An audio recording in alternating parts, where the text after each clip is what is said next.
sworn I saw an even 50 movies this year. That's what I get for seeing Holmes and Watson at the very last minute. Wait, what? 52? What? Damn me for my love of cinema.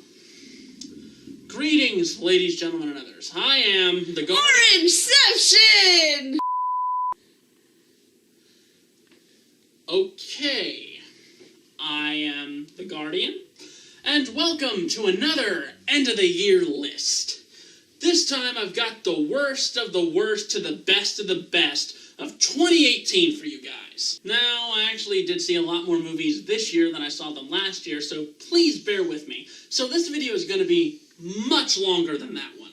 And I think that was like, maybe 30, 40 minutes long? So please just bear with me. Meaning I'm going to get straight to the point, talking about the ones that I hate to the ones that I adore most of all. And of course, Tyler's going to have his own list with his own movies that he has seen that I have not seen. And same goes for me. Some of these movies on the list he hasn't seen, and, well, most of the movies that we have seen together we have both seen. But be sure to leave a comment below, leave your favorite or least favorite movies of the year, and yada yada yada. You pretty much know the gist of it. I'm not the first person to have done this concept. So in other words, theme music. Wait, I don't have theme music. Anyway, let's start at the bottom. 55. Wait a minute. Let me fix that. 54. 53. Yeah, we got a three-way tie for dead last this time, which I honestly didn't expect. But these three movies are the three movies this year that I found completely unbearable, completely annoying, and boring as hell. First and foremost, we have A Wrinkle in Time. I haven't read the book, so I don't know if it's anything better than what we had in the theater. And from what I've heard, it is a much better book, and it was even a challenge to adapt. But good lord, this was so boring and droll, and the effects weren't even that great. They were completely predictable. Following A Wrinkle in Time, we also have I Feel Pretty. While A Wrinkle in Time was boring, I Feel Pretty was excruciatingly annoying. First and foremost, I hate Amy Schumer, period. So that probably added a little something for my dislike of this movie. However, the message of this movie is actually good. Like yourself for who you are, regardless of what other people think. That is actually a good message. But did they have to execute that in such a cringe-worthy way? Last of the three-way tie is, go figure, a Netflix movie. Full Metal Alchemist. Where do I begin? Horrible effects, horrible acting, choppy means of putting the story together from the manga and the anime. Overall, this movie was just bad. Not to mention that Winry's hair is not brown, it's blonde! Thank you, Isara. Bottom line, that anime adaptation, and it's not the only one on this list. Believe it or not, that's going to surprise you. Either way, these three movies are garbage. Let us move on. 52. Following that trio of blech, we have Slender Man, and okay, while those three movies were boring, excruciatingly dull, and overall horrible, Slender Man is about 6 years too late. It is obviously a product of its time, and the time was late to getting straight to the point. Okay, who in 2018 still gives a fuck about Slender Man? Really? Now, I'm sure that there are some of you who do give a fuck about Slender Man, but even you have to admit that this movie was poorly done, and it's so fucking dark you can barely see anything. It's a bad movie, poorly put together, dark beyond belief, on par with Fantastic. So yeah, let's move on. 51. Okay, we had some boring movies and a shitty horror movie. Now we have a shitty horror movie that's somewhat better than Slender Man. Truth or Dare. Okay, I like the game and all, but the way they put this together, it's laughably absurd. I honestly found that to be completely hilarious with how much of a fucking coin flip most of these scenarios are. And the way that the demon is sort of put this... Yeah, there's a demon in the movie. But the way that this has been all put together and how the game progresses, it's really fucking stupid. But the twist at the end might make it just worth watching, even by a little bit. It's nowhere near as good as a Shyamalan twist, but it's still funny. 50.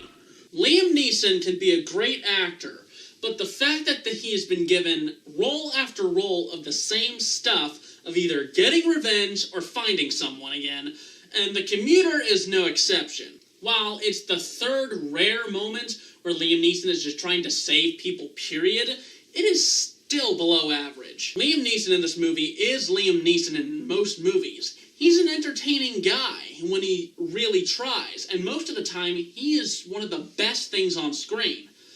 However, the shitty script and the pretentiously obvious scenario really doesn't make it any better than any of the other films he did after Taken that sort of has the same scenario. With the exception of maybe The Grey, because I haven't seen that yet. Overall, not really worth your time. 49. Remember back when I was talking about Full Metal Alchemist that wasn't the only Netflix movie on this list? Yeah, well, Bleach is another one of them, and somehow it was a better adaptation of Bleach than FMA was of that anime. Now, I don't watch Bleach. For me, there's just too much filler. But this movie kinda made me interested enough to give a fuck. The effects were somehow a bit better than FMA, probably because they use a bit more practical work here, and the actors were actually better, surprisingly.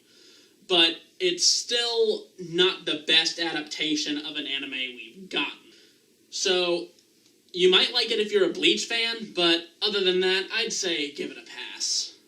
48. Oh boy, now we're getting into the categories of stuff that was just... First and foremost, the story about a man and his dog.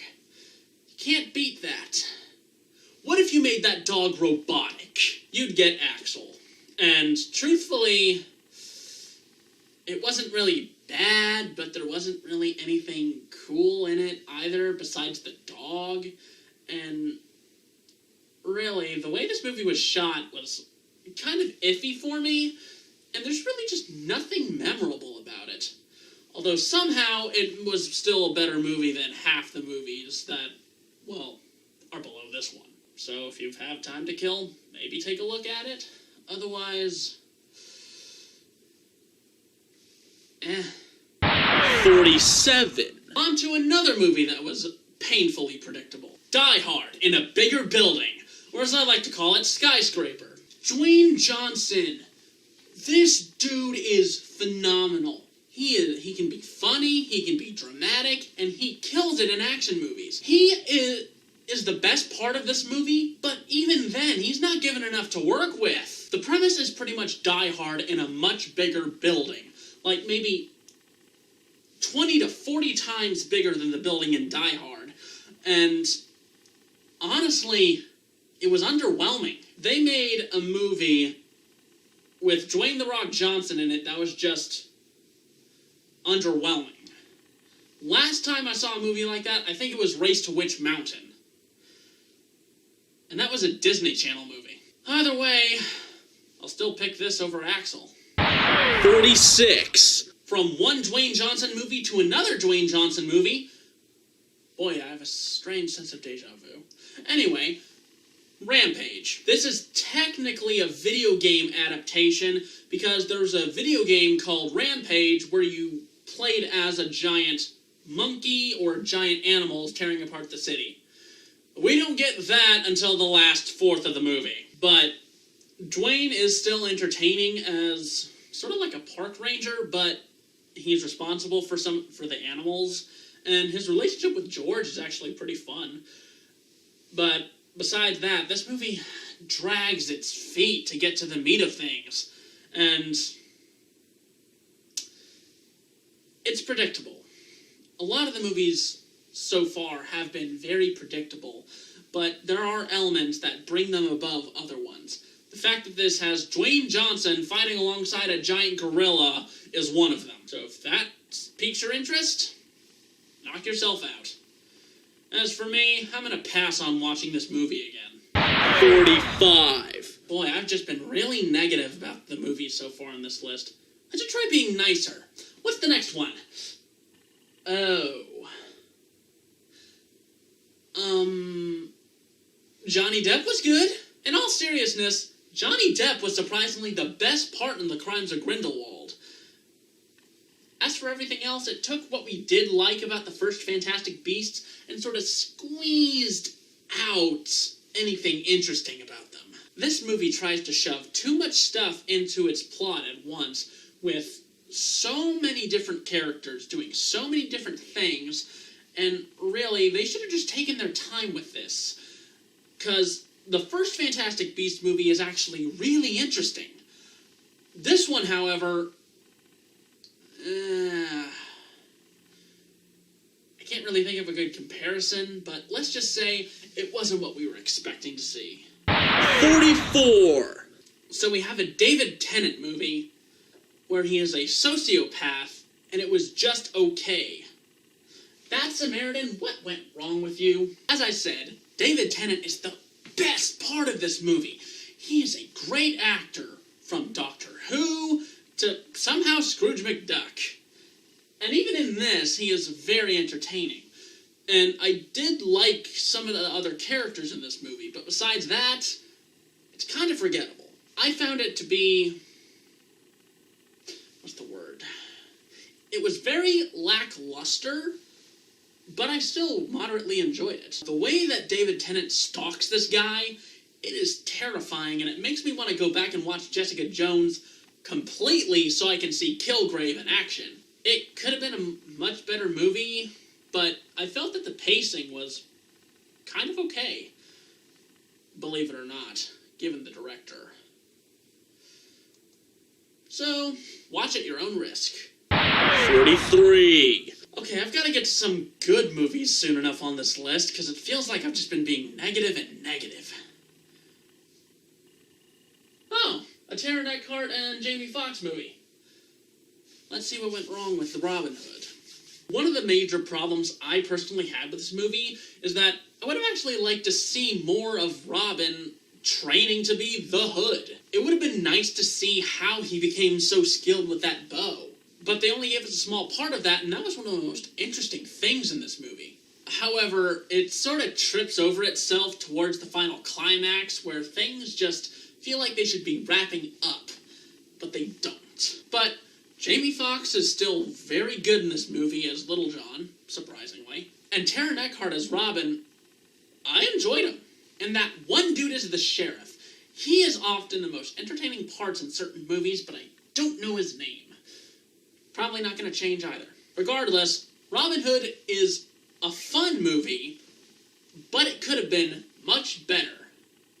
So don't count on it getting a sequel. But what we have now, I was moderately entertained. 42! You know, I really didn't know what to expect out of Holmes and Watson.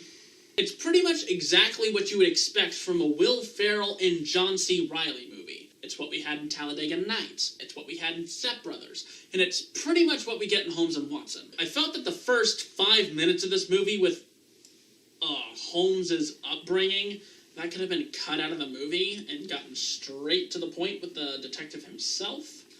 But that's just me. John C. Reilly and Will Ferrell still have great chemistry with one another, being in so many movies together.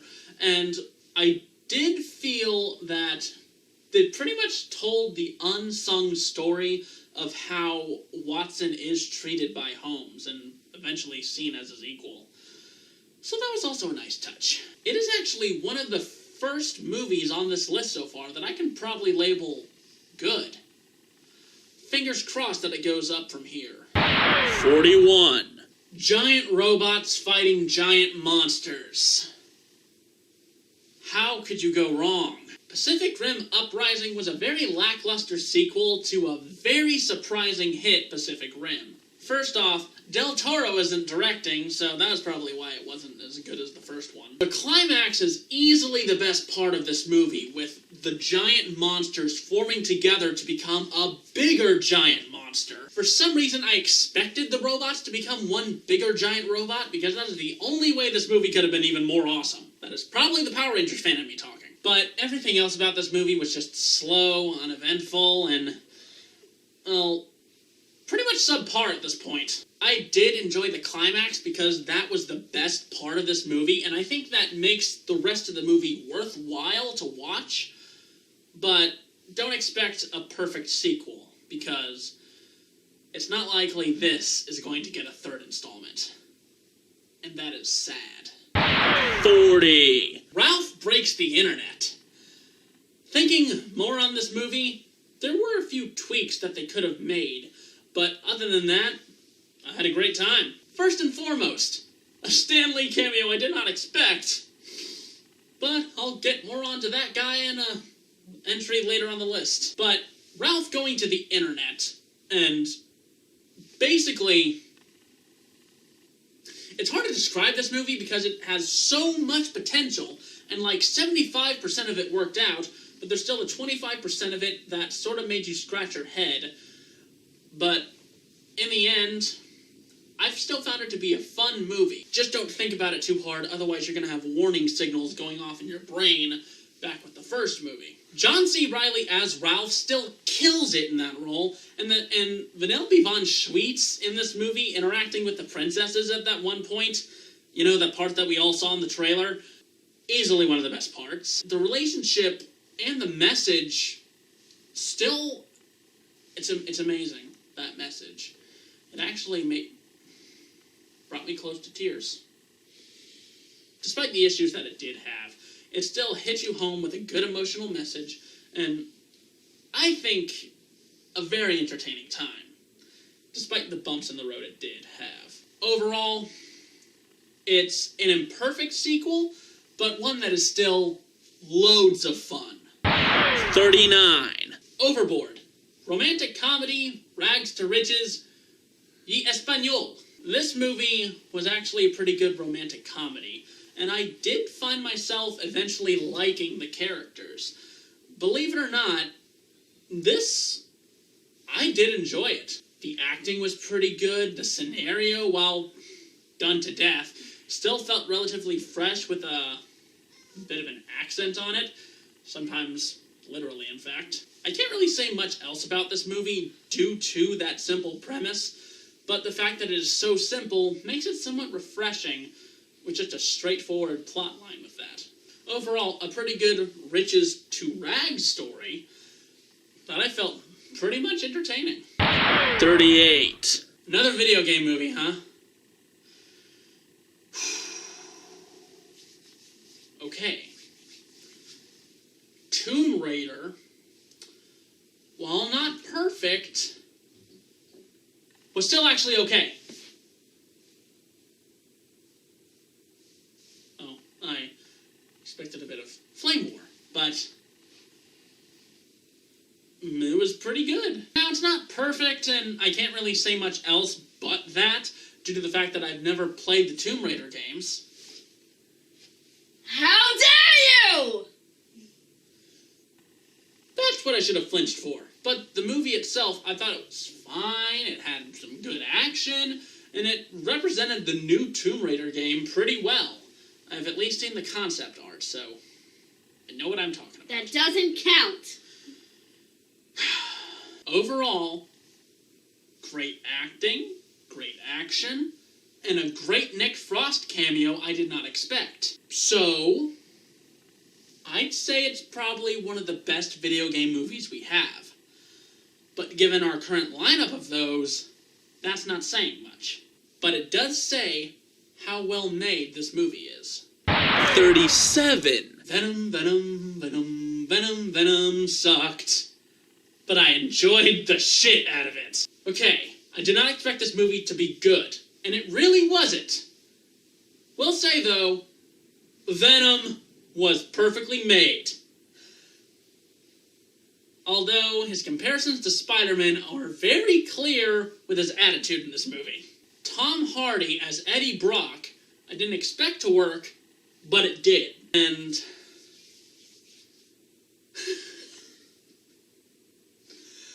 this movie was funny. Funny beyond belief. It didn't do much in the realm of superheroing, but it did turn out to be one of the best comedies of the year.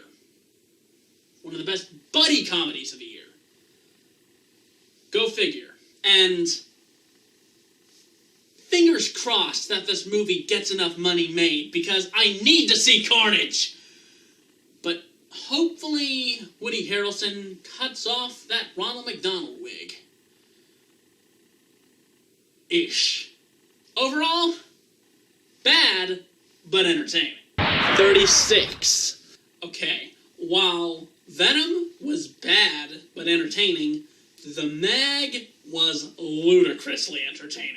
This movie did not risk taking itself too seriously, but they did. And it paid off somehow. You can't really do much else with a movie about a giant shark that hasn't been done already. And yet they still make it work. Jason Statham as the traditional asshole is still fantastic, and you can easily pick off who is going to die in this movie like a game of bingo. It doesn't say much about the quality of this movie. There are a few scenes that are still stupid, but like Venom, it acknowledges its stupidity and lets you have one hell of a ride. 35. The Grinch! The 2018 Grinch, to be exact, and it was okay. There's nothing really too bad about it except the obvious people who are going to complain about the fact that the Grinch is too relatable, despite the fact that in the other movies, including the old cartoon, you tend to relate to him more the older you get regardless. But Benedict Cumberbatch did his part, and he did it pretty well. The designs of the Who's and of Whoville are really damn colorful. Very fitting of the Seuss himself. And yeah, I'm kind of a sucker for the Grinch, so that probably puts him a bit higher on this list than most people. But I say, anyone can love any version of the Grinch, as long as it gets the general spirit of Christmas across. And let me tell you, it does. Despite the fact that it missed the opportunity to release the movie in theaters during Christmas. They released it in November, but regardless, I felt it was pretty fine. Nothing too bad, but nothing too phenomenal. Either way, I still found it to be a pretty enjoyable flick. 34.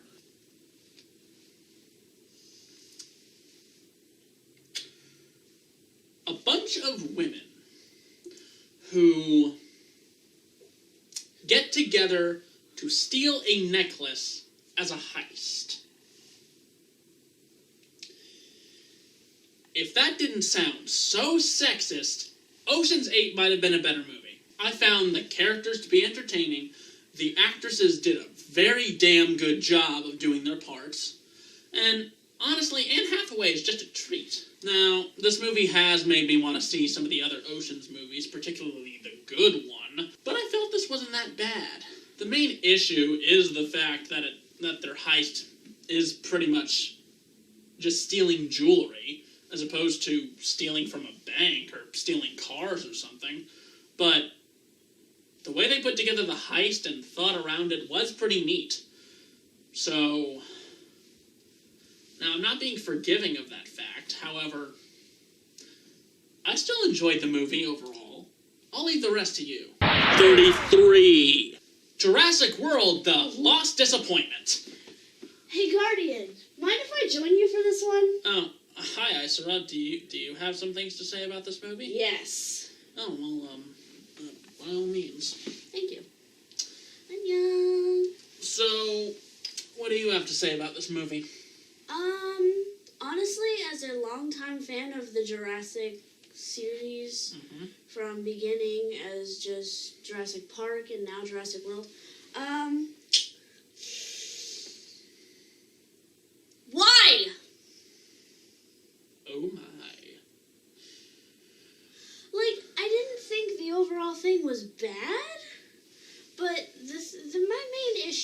is, you saw what happened before when you created the Death Monster. We're going to say the Death Monster.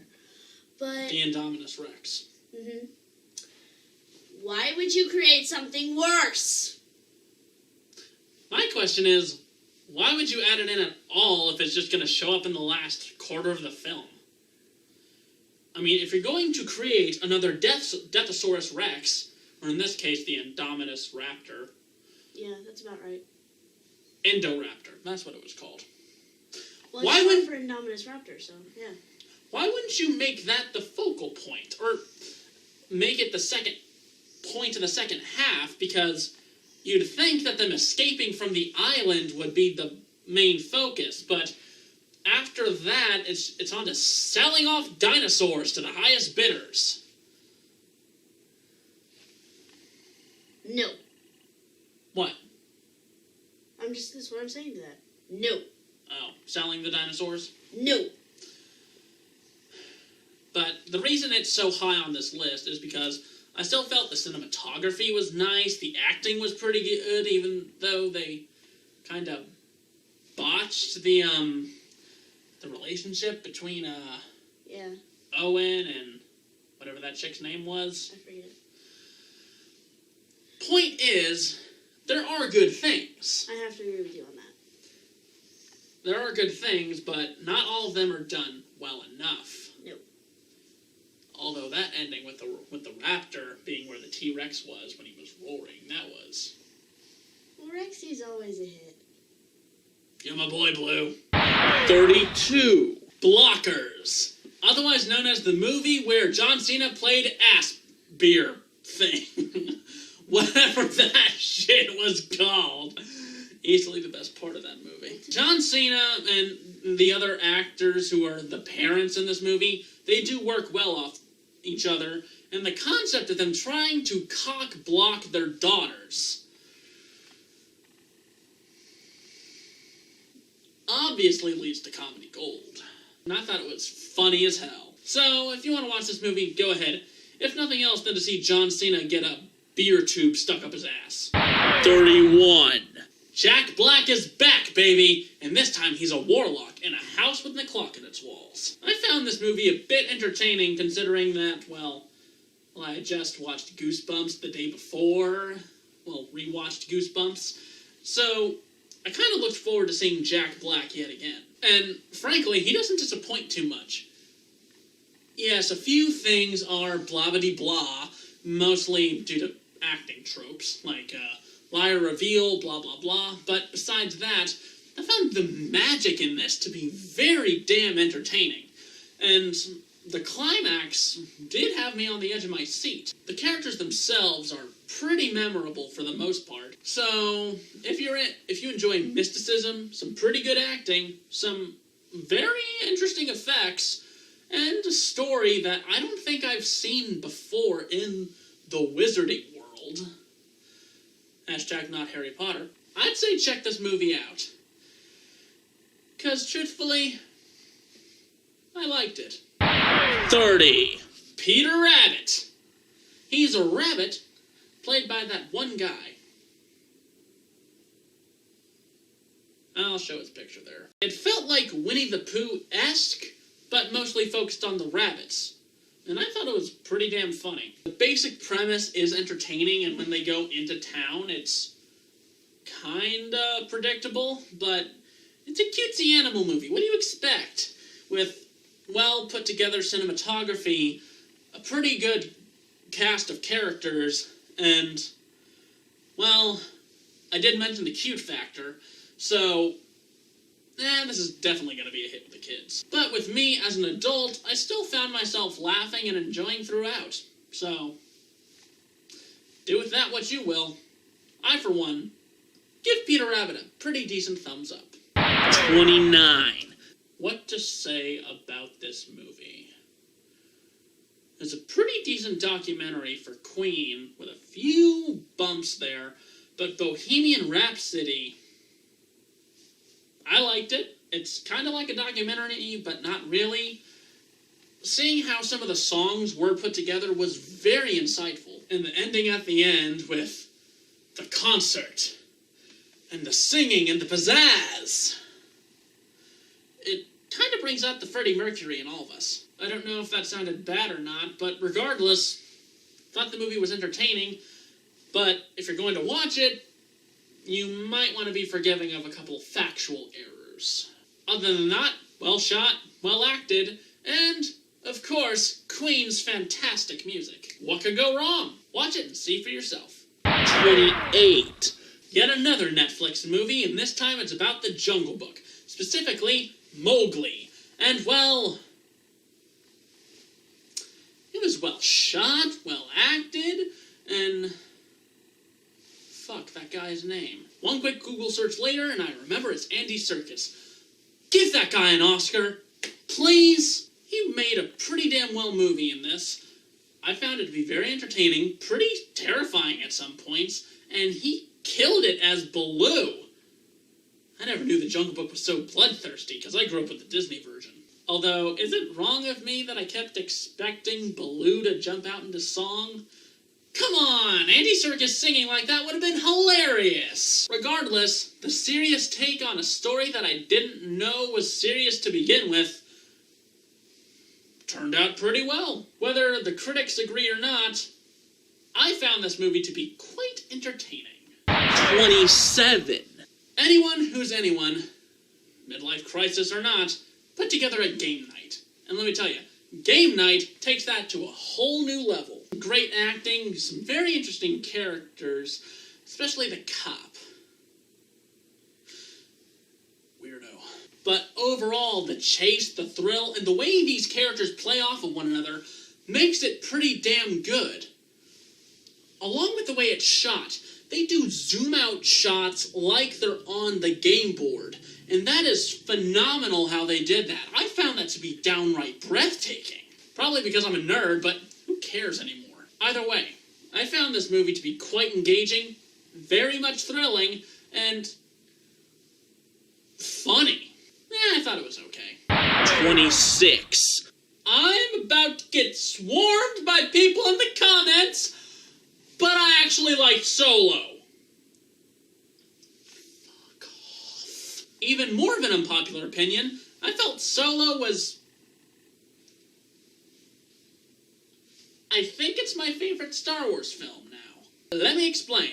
It gave me what I wanted to know about Han and his past, specifically how he met Chewbacca, how he got the Millennium Falcon, and how he got pretty damn well known in the galaxy. And it gave me all of the above with what I wanted to know. I also just really enjoy the character of Han Solo more than any of the other characters, with the exception of Old Man Luke in The Last Jedi. So, say what you want, you Star Wars fans. I didn't grow up with the series like you did, so lay off. I think Solo is my favorite Star Wars movie. Moving on. 25. Okay, this movie is nothing but completely pure nostalgic fun with references and meta humor and stuff like that, and I fucking loved it. Ready Player One may not be the best movie in terms of quality, like when it goes to the story and whatnot, but the effects and everything else blew my mind to the point where I kind of want the Oasis to exist. Kinda, sorta, not really. Regardless, I was really impressed by how much effort this movie took into its effects. The Oasis looks downright brilliant, but it raises a few questions that ought to be answered, but we're never going to get answers to. I thought the characters were funny, their avatars were pretty damn creative, and the segments in this movie are some of the best video game stuff I have seen. Say what you want about Ready Player One. I found it to be pretty damn enjoyable. I guess most of you are still kind of sore about Solo's placing on the list. So I'll just keep moving on. 24. Ant-Man and the Wasp. Not the best Marvel movie I've seen, but pretty damn good for Ant-Man and the Wasp. So that's why they call it that. I enjoyed the characters once again. The Quantum Realm. Whoa. And overall, it's a pretty standard Marvel movie. I'm not sure if I like it more than the first Ant-Man or not, but It's somewhere in the middle of my list of the Marvel Cinematic Universe films. And you'll probably get more of those movies on the list, but for now, Ant-Man and the Wasp. Would watch again. 23. Well now, we got ourselves another Netflix movie here, and as it so happens, it is The Ballad of Buster Scruggs. An anthology film that, for some reason, does not connect, and that does not compute, but the stories themselves were entertaining. Tim Blake Nelson, that's his name. He needs to get more good stuff. His anthology in this movie was pretty damn impressive, and I was really impressed with the guy. Same with James Franco, and at the moment, my favorite anthology part of this film is the one with the old man searching for gold. Wow! Talk about taking a simple idea and making it somehow work. The fact that these don't match up with one another or connect in any way does kind of bug me since I'm a sucker for that kind of thing. But overall, I still found it to be a very well shot and well put together series of stories that, while it did kind of die out around the end, each story itself was pretty damn amazing. 22. Christopher Robin. My childhood. This movie is extra special for me since it did come out on my birthday, and let me tell you, all the feels. That's honestly why this movie is so high on the list, probably due to the nostalgia. But all the feels! Believe it or not, Ewan McGregor actually does a pretty damn good job as an older Christopher Robin. And all the feels! I was actually surprised to find out that Peter Capaldi was also in this movie, but as a much shorter role as Rabbit. Let me put it this way. If you enjoy Winnie the Pooh, you will enjoy this movie. Regardless. And that's probably why it's so high on the list. 21. Overlord. Nazi zombies. Damn entertaining. Well put together, some pretty decent characters, and a damn decent climax. I can't really say much about this movie because it's one of those you gotta see it to believe it. And whether or not that's a good thing, I'll leave that to you. Either way, it had some good acting, some good characters, and the action was pretty intense, believe it or not. And that formula just... wow. It's one of those you gotta see to believe, but I thought it was pretty damn terrifying. 20. Annihilation. Wait, wrong Annihilation. There we go. I thought it was okay. The effects are pretty good. Jane Foster is good in this movie. Because, well, I can't remember the actress's name at the moment. Natalie Portman. She was pretty good in this movie. And the effects and the way the world works, I guess it's fine. But I guess it just didn't click with me like some other people. However, I found it to be okay enough to be this high on the list, mostly due to visuals and I guess the lesson it's trying to teach, or at least the message it's trying to show. So, I guess it's another gotta see to believe. Or see to understand. Check it out and see for yourself. 19. Tag. Based on a true story, I am serious, about a group of friends who spent the last 30 years playing the same game of tag, and it was so entertaining. Say what you want about the stories for this movie, but the connection and the bonds of friendship these guys have, it just wants you to try to be a better person.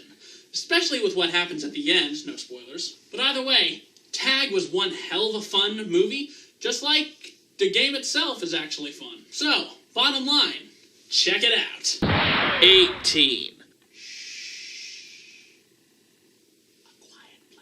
Whether or not you guys could hear that part, it is A Quiet Place. A pretty original movie about monsters that track you through sound.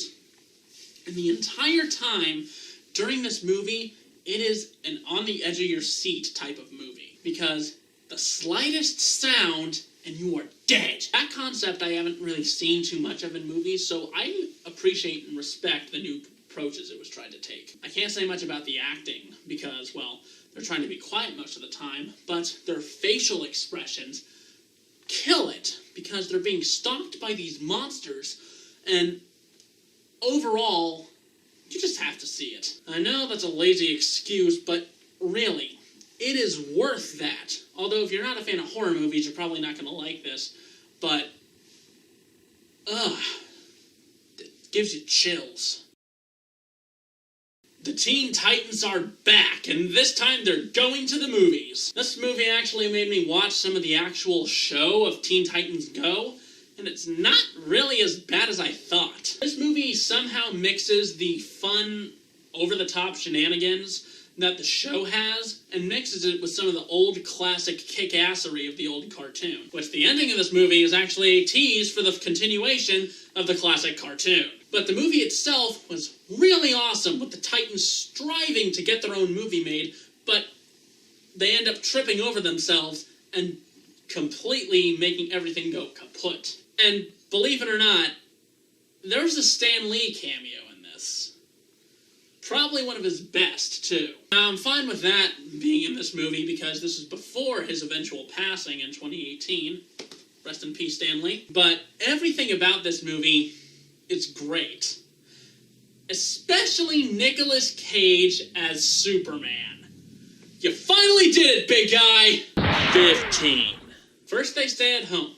Then they go out into the woods. Now they're on vacation in Hotel Transylvania 3. A pretty fun continuation of the Hotel Transylvania films, and what you expect from the first couple Hotel Transylvania films, you'll get in this Hotel Transylvania film. Wow, that is hard to say repeatedly. Regardless, Adam Sandler continues to be funny in this movie. Come on, Adam, give us more stuff like this instead of your awkward live-action attempts at comedy. And the characters are still some of the best characters that we've seen in these movies, and the new ones continue to add more and more to this universe, and overall, I just thought this movie was phenomenal. So once again, check it out, and of course, don't give Dracula garlic. 14.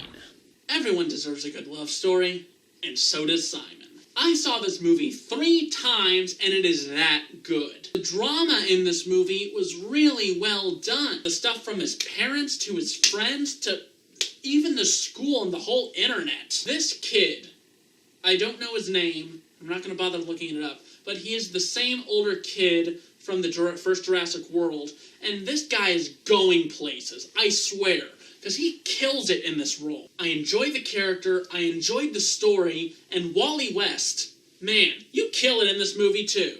And believe it or not, Trip Campbell, Logan Miller from I'm in the Band is in this movie.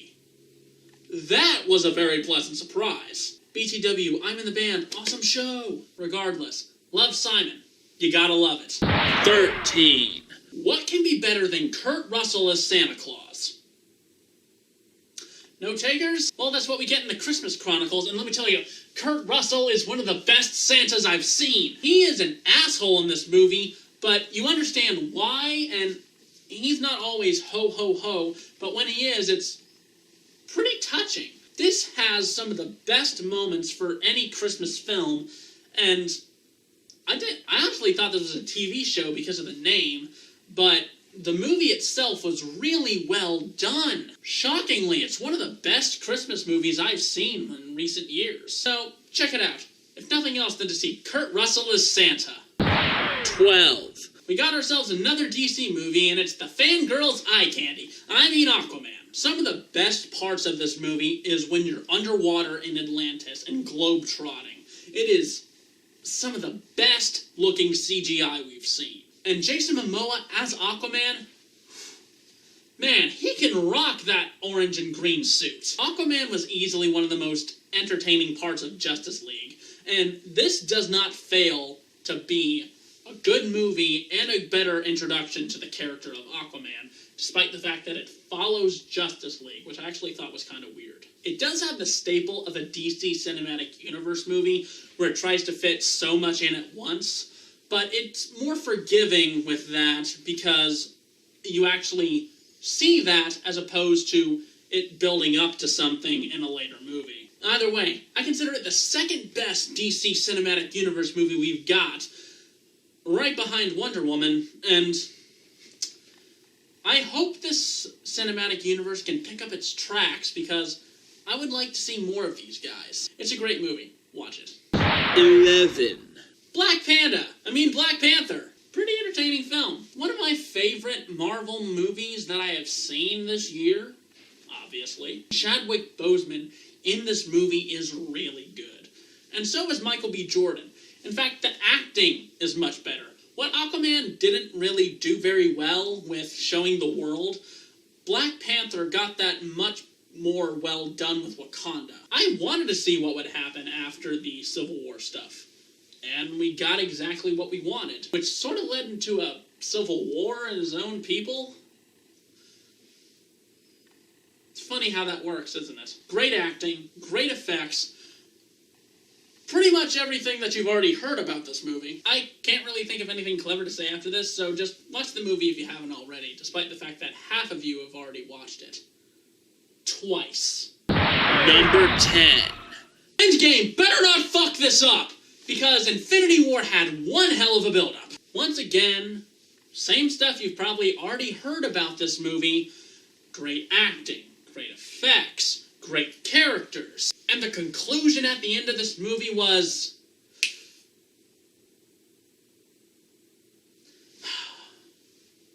heartbreaking. Poor Spidey. I hope that Endgame manages to make this just as entertaining as Infinity War built it up to be, and I'll be looking forward to comparing those two and see how it works as one big film. So that's all I'm going to say about Infinity War, because technically it's not done yet. And with that said, I'll see you guys when we get to the Endgame. Number 9. I did not see Once Upon a Deadpool, and I'm probably not going to at this point, because it's too late for the list. But Deadpool 2. Wow. It's Deadpool 2. What else can you say about it? It's funny. It's action-packed. It's a family movie. Family, as in it brings you together as a family. That was actually it. Nothing really else to say, because it's Deadpool. Although I am looking forward to X-Force now. See you at the next one. Number 8. I wasn't necessarily the biggest fan of Halloween, the original Halloween, but comparing it to from one to the next, it makes it a much better movie. The new Halloween takes everything that I was hoping to see in the original Halloween and took it up to 11. I really enjoyed this movie, and I'm not usually one for horror films, let alone movies with silent characters like Michael. Either way, it still gives us the same stuff that we expected in the first Halloween and the kind of sort of sequel. But this is the proper sequel. I think 20, 40 years. I think it was 40 years. Either way, a great sequel to an even better movie now that I look at it from the bigger picture. Number 7. Continuing the Rocky series, we got Creed 2. Let me tell you, after seeing this movie again, it gave me Rocky fever. As you can so clearly tell. It had great action, continuing what we saw from the last movie, and honestly, at this point, you can't hate Sylvester Stallone. So, bottom line is that we got some great continuation with this movie from the last movie, as well as a continuation of the Rocky series overall, and a great final fight. I actually just rewatched Rocky 4, so watching it again as a follow-up makes it even better. So following that, I'm just going to say, check it out, because it's one hell of a ride. Number 6. Bad Times at the El Royale. Badass. Well put together movie with some great characters, great cinematography, and a great story that kind of connects all of these people together in one way, shape, or form. The acting is great because Jeff Bridges and Chris Hemsworth kills it in this movie, and the other actors and actresses do a great job. I honestly didn't expect this movie to be this good, but holy crap. And the locale is pretty damn interesting too. So if you're looking for a pretty damn interesting movie, I'd say this one will fit the bill. Number 5. Talk about from exciting to depressing. The Mule is the newest Clint Eastwood movie, and damn, it might be one of my favorites. Clint Eastwood as this old man just makes you feel sorry for him because we love our grandparents. Or at least I hope you do. And seeing it from the perspective of someone who is kind of like that and just driving, it shows how naive some people can be. And especially the dangers of certain people. I don't know if that's what he was going for in this movie, but I still enjoyed it. It has some great cinematography. Clint Eastwood was phenomenal in this, especially when he's trying to regain the trust and admiration of his family. This was a very well put together movie. And Clint, if this is your last movie, I think you went out on a high note, buddy. Number 4. Okay, this is what Venom should have been. A movie about a guy who gets a new artificial intelligence placed into his head that can suddenly take over his body at will. Upgrade. A much better concept of the symbiote, except from a technological standpoint. The twist in this movie is one that I didn't expect to see coming, and I'm not going to spoil that for you if you haven't seen the movie already. But the acting in this movie is pretty damn good. And while it is a revenge story, it's done in a way that makes it not predictable, because you don't know what the hell is going to happen. That Tom Hardy lookalike, I don't know the dude's name, but damn, he was a good actor in this. Also, Madison from Power Rangers Mystic Force is in this movie. That surprised me, too. If I haven't made it clear, check out Upgrade. No, not you, Tennyson. Number 3.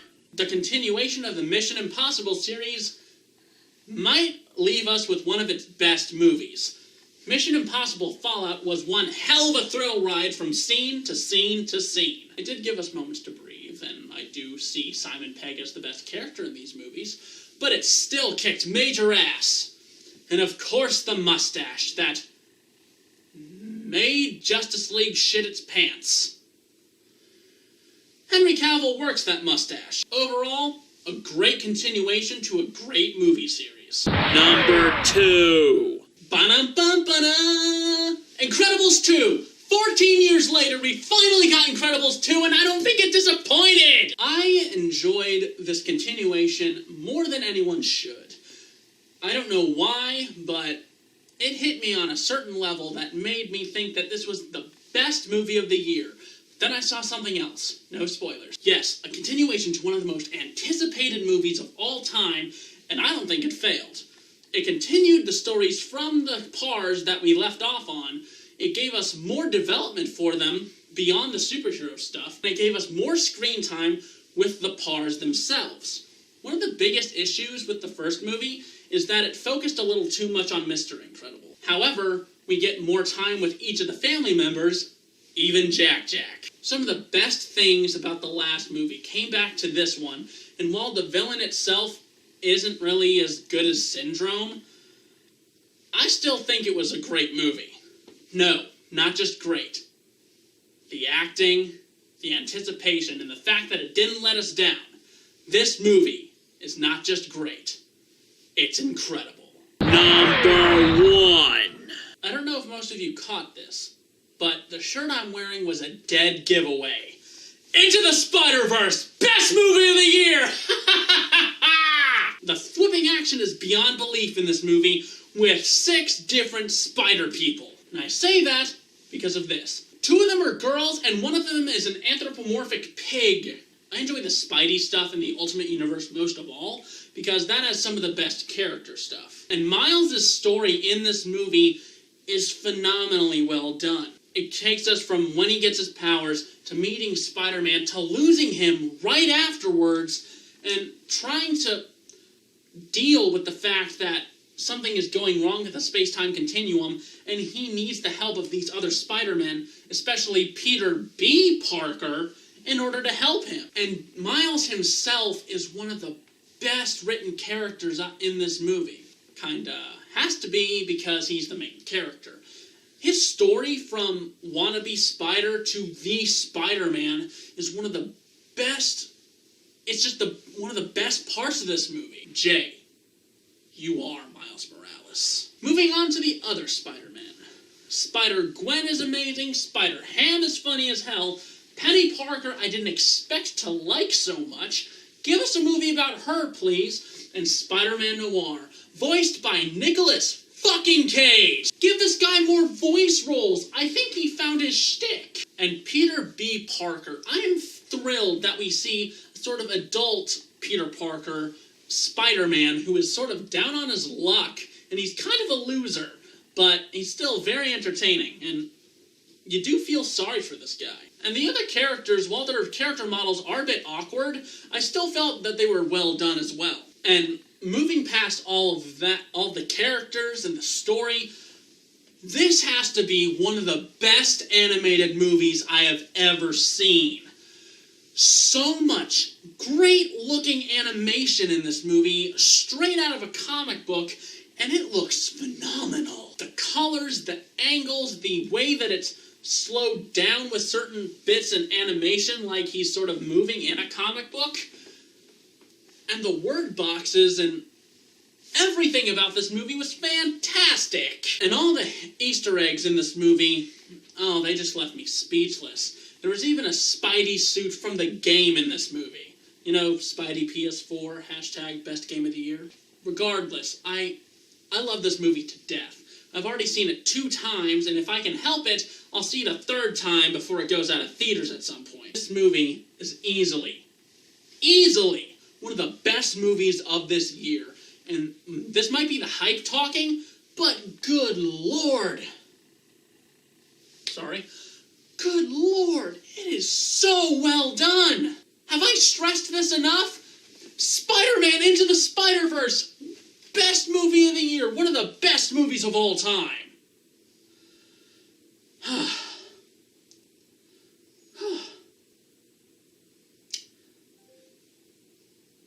I think I'm done. So, another year comes to another end. There were a lot of bad movies this year, but an equal amount of good. Especially Into the Spider-Verse. Regardless, I hope you guys enjoy the rest of the year, depending on what time this video comes out. And I hope you guys have a much better 2019. Thanks for watching, guys. Happy end of 2018 and beginning of 2019. We're probably going to take a little bit of a break so we can get some stuff together so that we can properly release better content, because we have a couple of reviews we still need to get out. Well, we actually have to make first and then get out. But we'll still do like tiny videos or ones that we haven't posted just yet, and we'll go ahead and try and get those out. Maybe do a bit more for reaction videos as well. But what's really important is that if you guys leaving comments in certain videos. Our reviews, for example, it helps if you comment so that we can make more videos for you guys that you'll enjoy. Like reviewing a certain movie, or if you want us to talk something else, or even something more that's coming up in the future, because we're probably going to do more trailer videos. But as long as you guys keep supporting us, we can continue bringing you more content. And with that said, like and subscribe if you haven't already, and of course, comment and share. Now, was there anything else? Well, I guess for those of you, whether this has come out at a certain time or not, Happy New Year, and let 2019's reign of chaos begin.